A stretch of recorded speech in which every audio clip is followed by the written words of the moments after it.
महाराज प्रत्येक भक्तांचा भाव ऐकत होते, कारण की महाराज त्या भक्ताच्या मनामध्ये चाललेली चल विचल हे स्वामी महाराज ओळखत असायचे. एक दिवस स्वामी महाराज स्वरूप महाराज सोबत एका देवी मंदिराकडे फिरायला निघाले. गावातील लोक सर्व जमा झाले.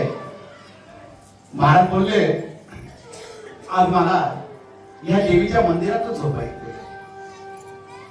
आणि महाराज तिथं झोपले. काही स्वामी भक्त आले, सर्व झोपले त्या ठिकाणी. आणि रात्री 12 नंतर एक चमत्कार घडला. जे देवीचं स्वरूप होतं त्या मंदिरामध्ये ती देवी प्रगट झाली. 11 विकराळ रूप दाखवू लागले. जेवढे स्वामी भक्त होते सर्व घाबरले. स्वामी वाचवा, देवी बाहेर आली, प्रगट झाली, 11 विकराळ रूप घेते. बरे कोणी देवी आली तो दाखवायला? आणि महाराज असे तळतळून बोलू लागले, पण अंबारे अरे कोणाला भक्तांना दर्शन देते का आम्हाला नाही? महाराज एवढं बोलले. आणि त्या भक्तांना सांगितलं, तुम्ही काळजी करू नका, आज ह्या देवीला मी माझ्या डोक्याखाली घेऊन झोपतो, काळजी करू नका. आणि रात्रभर महाराज त्या मूर्तीला आपल्या डोक्याखाली घेऊन झोपले होते. हे स्वामींनी दृष्टांत भक्तांना दिले होते, ते तुम्ही घाबरू नका, मी प्रत्येक वेळेस तुमच्या सोबत आहे आणि तुमच्या सोबतच राहणार आहे. हे महाराज प्रत्येक वेळेस जाणून देत होते. प्रत्येकाला दर्शन द्यायचं, प्रत्येकाचा भाव ओळखायचा हे स्वामींना सतत माहित असायचं. आणि यातच काय झालं, सांगली जिल्ह्यामध्ये हनुमंतराव कोकणीस हे महालक्ष्मीचे उपासक होते. आणि त्यांनी एक संकल्प केलेला होता, माझं डोकं झुकेल तर फक्त माझं मस्तक माझ्या महालक्ष्मीच्या चरणी झुकेल, बाकी मी इतर ठिकाणी माझं डोकं कधीच झुकवणार नाही, हा त्यांचा पण होता.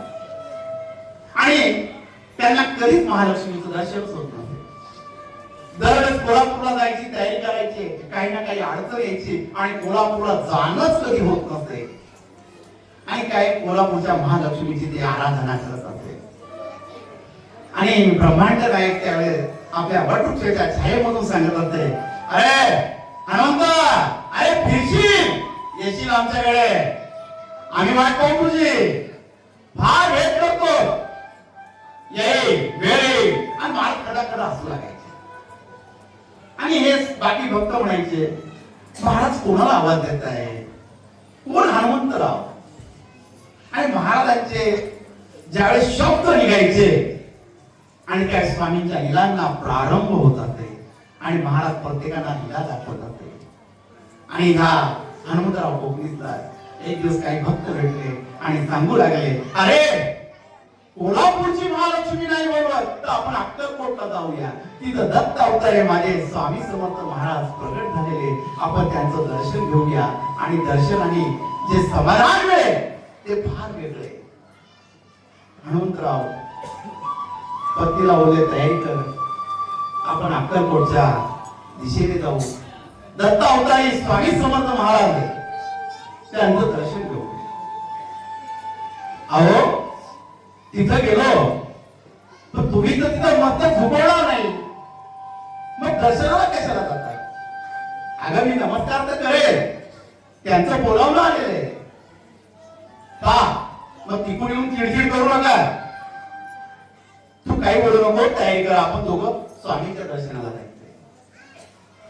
आणि ब्रह्मांड नायकाचं एक वाक्य असतं, प्रत्येक कथेमध्ये मी सांगत असतो, महाराजांचं बोलवणं आल्याशिवाय महाराजांच्या दरबारामध्ये कोणीच पोचू शकत नाही, किती पैशावाला असू द्या. जेव्हा माझ्या ब्रह्मांड नायकाचं बोलवणं येतं तेव्हा त्याच्या दरबारामध्ये यावं लागतं, बाकी कोणी येऊ शकत नाही. आपल्याला सर्वांना या ब्रह्मांड नायकाचं बोलवणं आहे म्हणून आपण आपल्या ब्रह्मांड नायकाच्या दरबारामध्ये बसलो आहोत, कारण की त्याचं बोलवणं आपल्याला आहे म्हणून आज आपण त्याच्या दरबारामध्ये बसलो आहोत. यांना बोलावणं आलं, तयारी झाली, आनंद चेहऱ्यावर होता, स्वामींच्या दर्शनाला जायचं. मी स्वामींना कधी बघितलेलं नाहीये, फक्त स्वामींच्या लीला माझ्या कानावर पडलेल्या आहे, माझ्या ब्रह्मांड नायकाच्या लीला मी ऐकलेल्या.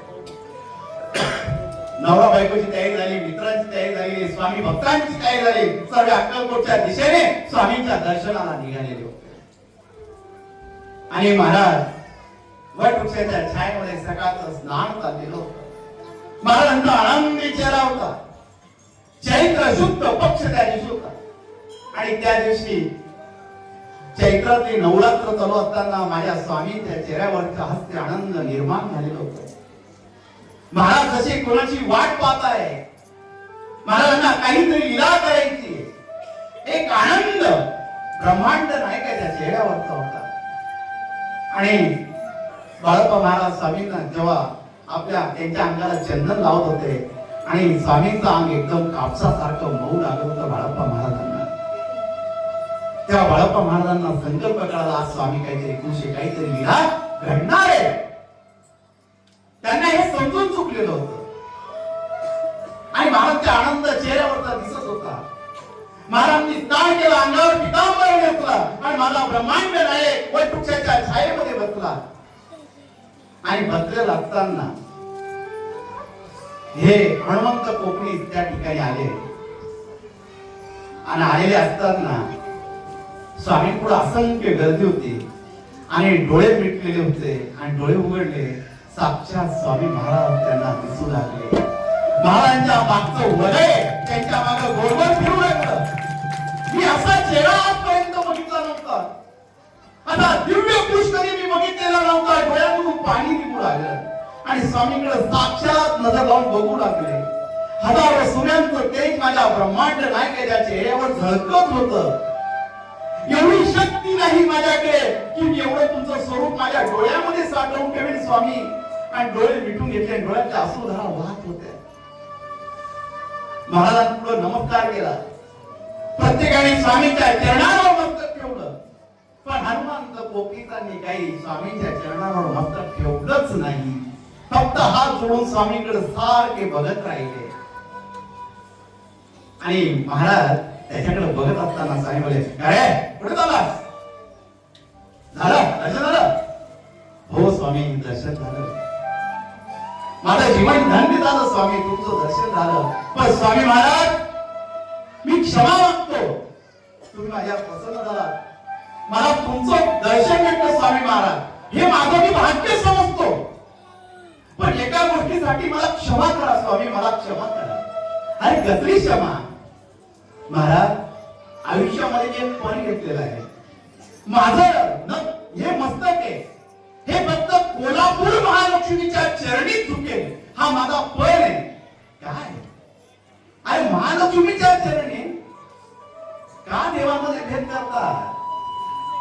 अरे कशी तुझ्या अंबाबाई मला दाखव. आणि त्यावेळेस त्याने डोळे मिटले आणि माझ्या ब्रह्मांड नायकाने महालक्ष्मीचं रूप त्याने धारण केलं आणि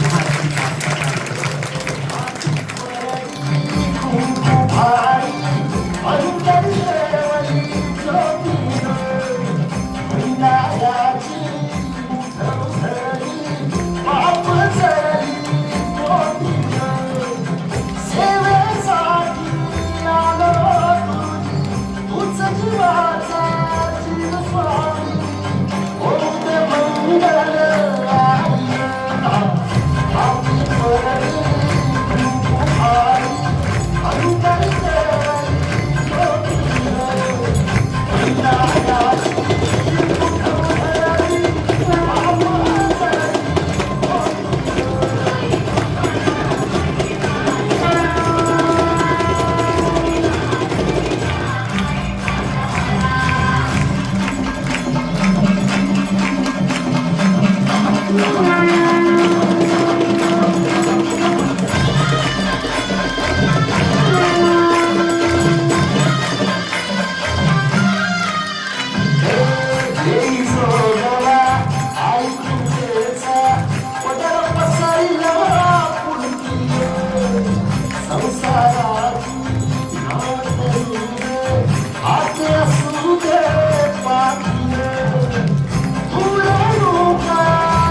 ठिकाणी स्वामी महाराजांनी महालक्ष्मीच्या स्वरूपामध्ये हनुमंत कोकणीसांना दर्शन दिलं. स्वामी महाराज कुलस्वामी रूपामध्ये बसलेले होते. सुंदर असा स्वामींचा शृंगार होता आणि कुलस्वामीच्या रूपामध्ये ब्रह्मांड नायक बसलेला होता आणि भक्त स्वामींकडे बघत होते. प्रत्येकाचे हात जोडलेले होते, प्रत्येकाच्या डोळ्यातून अश्रू निघत होते, प्रत्येकजण स्वामींकडे पाहून समाधानी झाला होता. आणि आमचा हनुमंतराव स्वामींच्या चरणी नतमस्तक झालेला होता. मला आईने दर्शन दिलं, मला आईने दर्शन दिलं, मला आईने दर्शन दिलं आणि जोर जोरात रडू लागला. स्वामींचे चरण घट्ट पकडू लागला. अरे काय, अरे आम्ही प्रत्येक रूपात आहोत, प्रत्येक ठिकाणी आहोत, फक्त आम्हाला ओळखा. आणि महालक्ष्मी स्वरूपामध्ये दर्शन दिलं. त्या ठिकाणी हनुमंतरावांच्या डोळ्यामधून अश्रू वाहत होते आणि स्वामींकडे बघत होते. आज इतक्या दिवसापासून माझ्या महालक्ष्मीला मी का पोचलो नाही स्वामी, याचा अर्थ मला हात पोचतोय स्वामी. मला तुम्ही महालक्ष्मीच्या स्वरूपात दर्शन देणार होता स्वामी. महालक्ष्मीच्या स्वरूपात दर्शन आम्ही चुकलो स्वामी, मी चुकलो आणि क्षमा मागू लागले स्वामींची. माझ्या समोर माझी आई बसलेली आणि मी सांगतो महालक्ष्मीच्या चरणी नतमस्तक ठेवेल स्वामी, तुमच्या चरणी नाही ठेवणार. आणि स्वामींचे चरण धाकट धरून स्वामींच्या चरणी रडू लागले, रडू लागले. प्रत्येक गोष्टीचा पश्चाताप झाला. स्वामी मी चुकलो, चुकलो स्वामी, मी चुकलो. आणि म्हणून तर रावांच्या डोळ्यातलं पाणी ताटत थांबत नव्हतं. स्वामींच्या चरण घट्ट पकडत होते, रडत होते. कारण की महालक्ष्मीमध्ये दर्शन देणं ही साधी गोष्ट नव्हती स्वामींसाठी. जो अवतार महाराजांना घ्यावा लागला होता महालक्ष्मीचा, हे फक्त केवळ एका भक्तासाठी घ्यावा लागला होता. त्या भक्तासाठी स्वामी महाराज महालक्ष्मी अवतारामध्ये होते. हे भाग्य तो त्याचं समजत होता. त्याची पत्नी बघत होती, माझा नवरा सांगतो मी महालक्ष्मी शिवाय कधी झुकणार नाही. आज या ब्रह्मांड नायकाच्या चरणी झुकलेला आहे. हा आनंद तिला झालेला होता.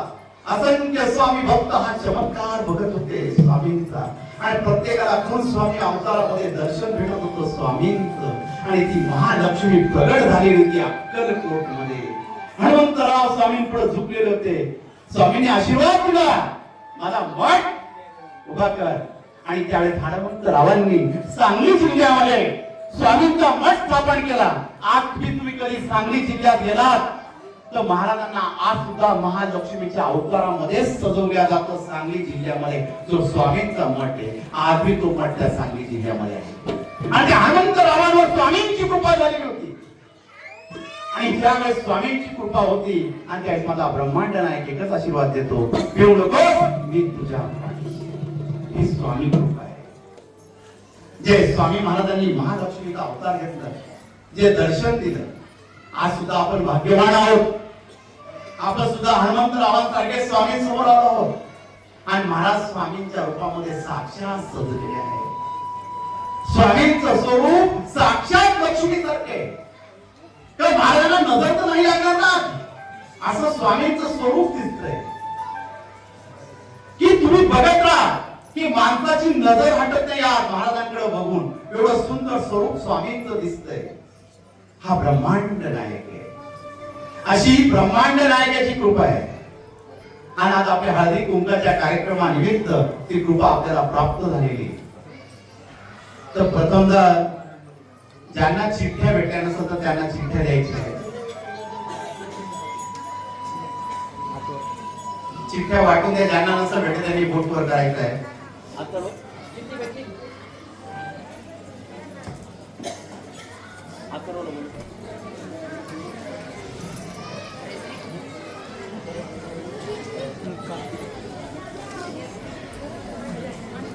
Gracias.